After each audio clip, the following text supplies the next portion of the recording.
चलिए दोस्तों, महाभारत की बात करेंगे। महाभारत के बारे में आप वैसे भी काफ़ी कुछ जानते हैं। बचपन से ही हम महाभारत के बारे में देखते और सुनते आए हैं, लेकिन इस वीडियो को पूरा ज़रूर देखें। इस वीडियो में हम प्रतियोगी परीक्षाओं के लिहाज से और सामान्य ज्ञान के हिसाब से भी कुछ ऐसे इम्पोर्टेंट फैक्ट्स आपको बताएंगे जो शायद आप अभी तक नहीं जानते होंगे। देखिए, महाभारत का सबसे पहले जो उल्लेख है दोस्तों, वो अश्वलायन गृह सूत्र में मिलता है। महाभारत जो ग्रंथ है, इसका सबसे पहले जो जानकारी जो हमें मिलती है वो कहाँ से मिलती है, तो ये अश्वलायन गृह सूत्र है। उसके द्वारा हमें महाभारत की जानकारी सबसे पहले प्राप्त होती है। अश्वलायन के गृह सूत्र में वैशंपायन को क्या कहा गया है? महाभारताचार्य। पृथ्वी पर अब तक कुल 28 व्यास हुए हैं, जिनमें से वेद व्यास 28वें नंबर के व्यास हैं। महाभारत का संकलन महर्षि कृष्ण देवपायन व्यास, जिनका मूल नाम कृष्ण द्वैपायन है। इनका अन्य नाम बादरायण और वेदव्यास भी है। इन्होंने सबसे पहले इसका संकलन किया।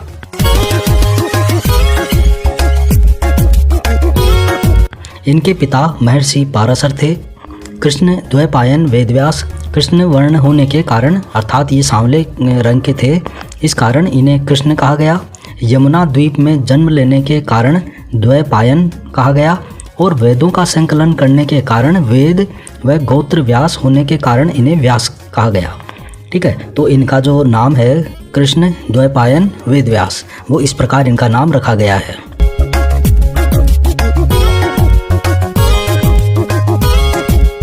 इनके गुरु विश्वक्सेन थे। महाभारत की रचना रामायण के बाद में हुई है।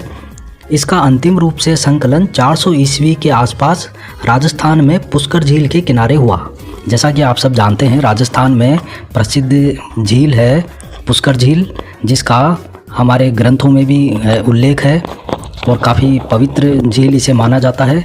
उसी के किनारे पर इस ग्रंथ का, महाभारत का अंतिम बार संकलन हुआ 400 ईस्वी के आसपास।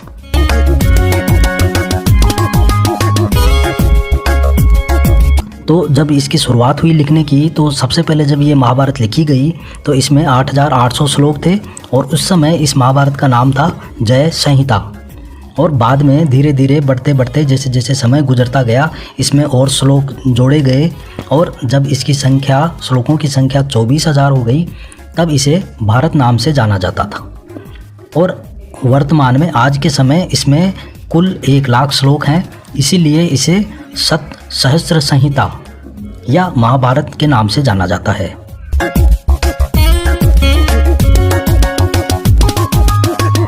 यह विश्व का सबसे बड़ा महाकाव्य है। महाभारत में कुल 18 पर्व हैं। प्रारंभिक पर्व आदि पर्व है।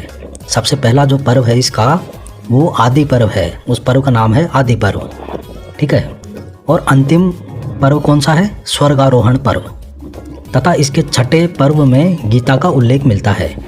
जैसा कि मैंने बताया कि महाभारत में कुल 18 पर्व हैं, और आपको ये भी पता है कि गीता जो है, जो गीता का उपदेश है, वो श्री कृष्ण ने अर्जुन को दिया, वो इसके छठे पर्व में वो उपदेश शामिल है, जिसे हम गीता के नाम से जानते हैं। इसे भीष्म पर्व भी कहा जाता है।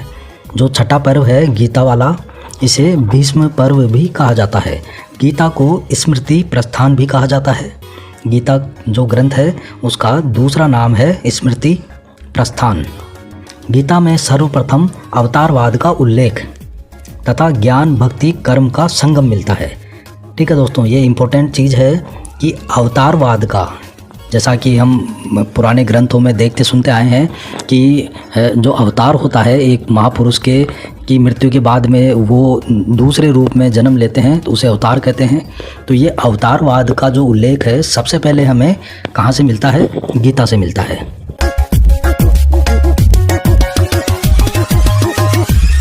आपको पता है कि वेद है जो, वो 4 वेद हैं, और 5वां वेद किसे कहा गया है? महाभारत को, जिसका परिशिष्ट पर्व खिल पर्व हरिवंश नाम से जाना जाता है, जिसमें कृष्णवंश की कथा का वर्णन है। इसका तमिल में अनुवाद पेरू देवनार ने किया था, और इसका भारतम नाम दिया, और इसका फारसी में बदायूनी ने रज्जमनामा नाम से अनुवाद किया। ठीक है, ये इम्पोर्टेंट है, परीक्षाओं में काफ़ी पूछा जाता है ये सवाल। कि इसका फ़ारसी में जो अनुवाद है वो किसने किया, ठीक है। तो ये बदायूनी ने किया और किस नाम से किया, रज्जम नामा।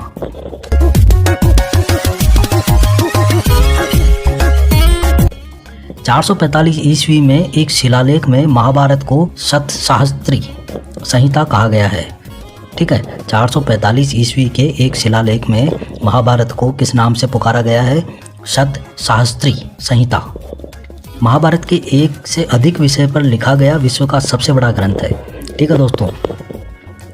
एक से अधिक विषयों पर लिखा गया, आप अभी तक सुनते आए होंगे कि महाभारत जो है वो सबसे बड़ा ग्रंथ है, और ये बात सही भी है।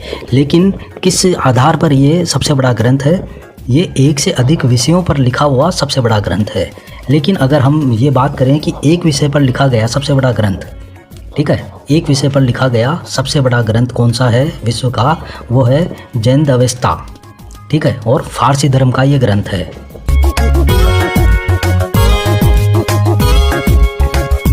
जैसा कि आपको पता है, महाभारत में मुख्य कहानी पांडु और धृतराष्ट्र के जो पुत्र थे, पांडव और कौरव, उनके बीच में जो संघर्ष हुआ उसकी कहानी है महाभारत।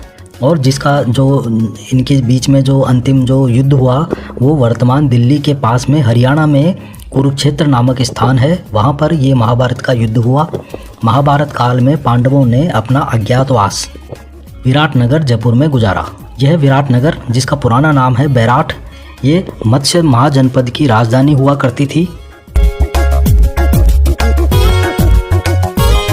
राजा भरत, जिनके नाम पर हमारे देश का नाम पड़ा, इनके पिता कौन थे, दुष्यंत। पौराणिक हिंदू ग्रंथों में भरत की पत्नी का नाम क्या बताया गया है, मांडवी, ठीक है दोस्तों। तो ये महाभारत से संबंधित कुछ जानकारियाँ थी, परीक्षा के हिसाब से काफ़ी इम्पोर्टेंट है। उम्मीद है आपको वीडियो पसंद आया होगा। अगले वीडियो में हम रामायण से संबंधित कुछ ऐसे ही तथ्यों के बारे में बात करेंगे। और दोस्तों, रीट की एग्ज़ाम के लिए ये जो चैनल है इसे लाइक ज़रूर करें दोस्तों। इसी पर रीट से संबंधित पूरा कोर्स आने वाला है, इसलिए इस चैनल को जो नीचे लाल कलर का बटन है सब्सक्राइब, उसे ज़रूर दबाएं। उसके पास में घंटी का निशान है, उस पर ऑल नोटिफिकेशन का बटन भी ज़रूर क्लिक करें, और ज़्यादा से ज़्यादा अपने दोस्तों को शेयर करें। उम्मीद है आपको वीडियो पसंद आया होगा, तो लाइक भी करें, शेयर करें, और मिलते हैं अगले वीडियो में हम रामायण के साथ। तब तक के लिए नमस्कार।